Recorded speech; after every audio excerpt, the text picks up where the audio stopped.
According to a World Health Organization and UNICEF Joint Monitoring Programme report, access to basic water supply is only 52% in Somalia, 28% in rural, and 83% in urban areas. That is not terrible compared to other developing countries recovering from impacts of conflict like Somalia. But access to fresh and clean water is still a big challenge for vulnerable, especially internally displaced women and children. We used to spend money on getting water for use, but thanks to donors, for the past 1 year, we have water at our doorstep.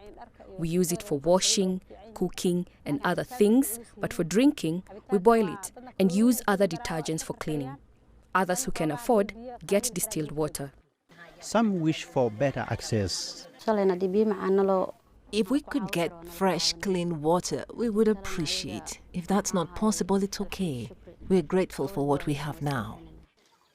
International organizations are helping the Somali government develop water infrastructures to improve access to clean water. The UN's Children's Agency UNICEF is one of the partners involved in the process. And we're trying to reach the most vulnerable, especially women and children, and those who are at the bottom of the ladder, especially in accessing safe drinking water.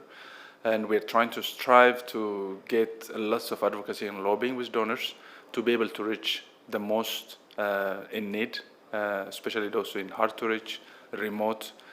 And while saying this, we're not just focusing on the IDP camps, but whoever is in need.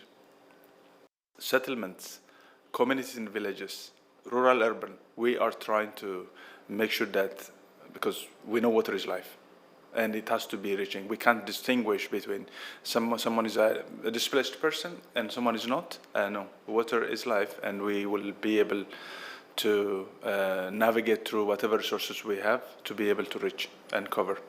UNICEF says the increasing frequency of flooding and drought due to climate change are projected to result in 50% reduction in water availability per person in the coming years. What we have to work with the government on is how do we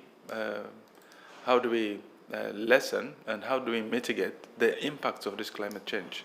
The dire season, October, December last year, has brought El Nino, and then of course the Indian dipole effect, which had devastated a lot of riverine villages, and we have had displacements from Beledweyne up to Balad, and from Dolo to Jamame.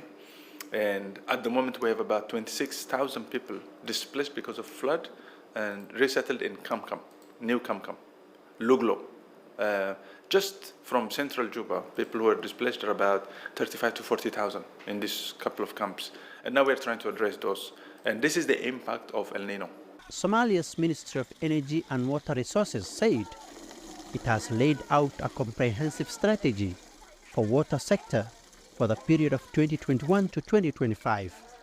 The strategy is particularly focused on addressing the impacts of climate variability on water resource management and development. Hamid Kahi, CGTN, Mogadishu, Somalia.